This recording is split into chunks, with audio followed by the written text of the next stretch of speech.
So you mentioned earlier how you had that business acumen Yes. early on, and you've dibbled and dabbled in other entrepreneurial Correct. pursuits. Just talk about some of Well, those. the first thing that I dabbled in actually was in the legal field, because that's how, again, I got derailed a little bit, because I started off in the legal field as a paralegal. I was doing immigration and divorce for two of the biggest law firms in the country. And being a paralegal, for those who know, you do 90% of the work. I would say everything falls on you pretty much, and you become acquainted with process, paperwork, what to do. And most of the time, the attorneys, they just rely on you to give them certain things, right? So when I realized, how much money first were making versus what I was making, and don't get me wrong, I was making good money, of course. At that time, especially when I was single, with no kids and nothing like that, it was good money that I was at the time. And I decided to just go out on my own. I wanted to take a chance. I said, look, I could do this. And as a paralegal, you don't necessarily need a law degree to do certain things, because most of it is paperwork, right? And you could just guide the client, and, they could just do the rest of the step by themselves, and save them tons of money.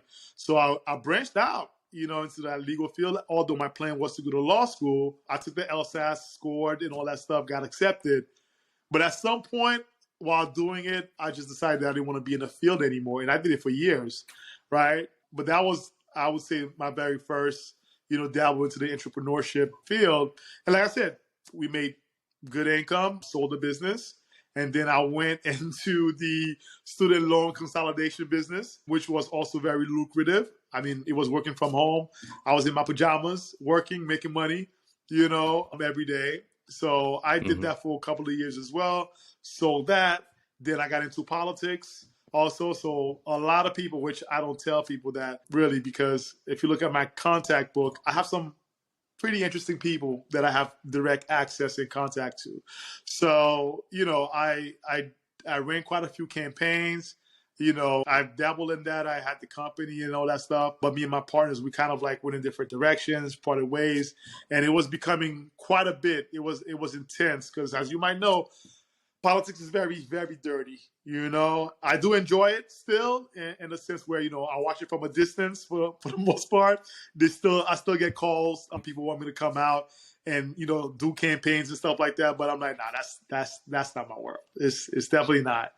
So, then after the fact, what else did I do? I think there was something else. I can't remember. What else did I do? About Major League. Thank you. Jesus Christ. Look at me. See, you're a great host, man. You're a great host. You did your homework. So, Major League Entertainment Group. Yes. That is our event company. So, before COVID, to hit us by storm, we were doing very well in that space. So I built a company called Major League Entertainment Group, and it was for special events, for galas. And my goal was to bring people together, young, business-minded, influential, Black men, women, of course, out and onto the scene, mainly for people who don't really go out every week. Like, again, we're at a point of our lives, at least in my age bracket now, I can't, sit there and wake up and go to the club, every weekend, like when I was in college, partying, go to school and all that stuff. We don't do that anymore. We are in a different class right now, because we have matured. We're grown. We're grown now, right? So... Yeah, 11 o'clock bedtime. 11 o'clock, listen. If you let me sit too long, you tell me we're going somewhere. And by 9 o'clock, I'm not at the house. And you let me get comfortable. By 9:30, I don't even answer my phone no more. I'm out. Lights out. Oh, yeah. Okay? Oh, yeah.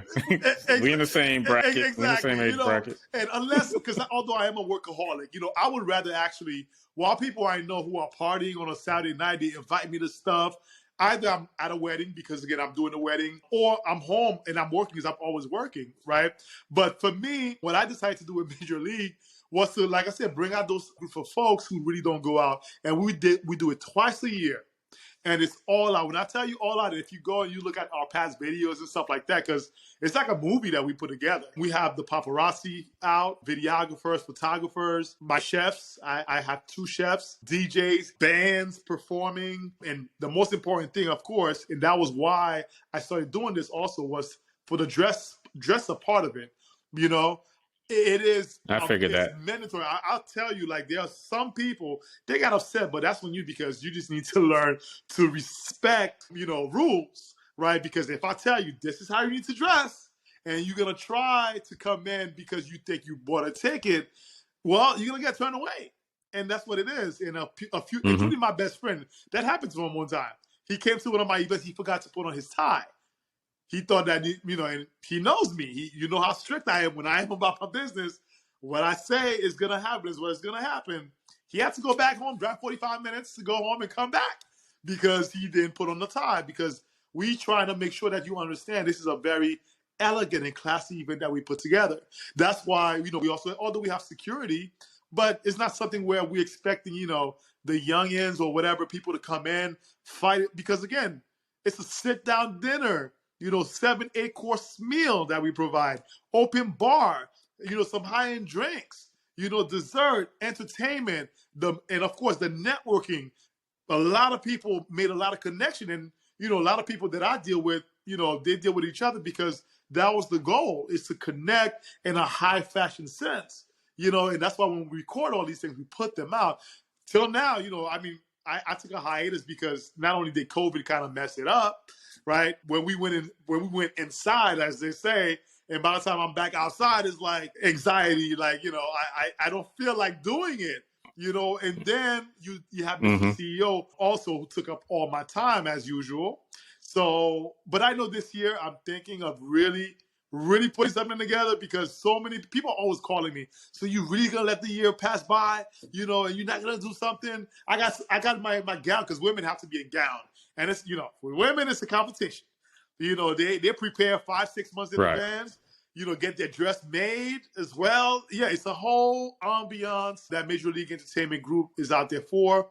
And like I said, it's a different niche market because, again, I don't do things at the club. We have a space that we use where we can dress up the space in elegant style. That's why I have my event planner, my coordinator, my marketing team. I have a whole group of people that all I need to do is just activate them, just let them know, hey, the next event is such and such day, and they are activated, and we get to work. So I'm hoping this year for sure that Major League Entertainment Group really come back on the scene and put something together for the people. Because like I said, I don't want to get killed because my inbox every day. When is the next event? When is the next event? I'm like, dear Lord. Oh.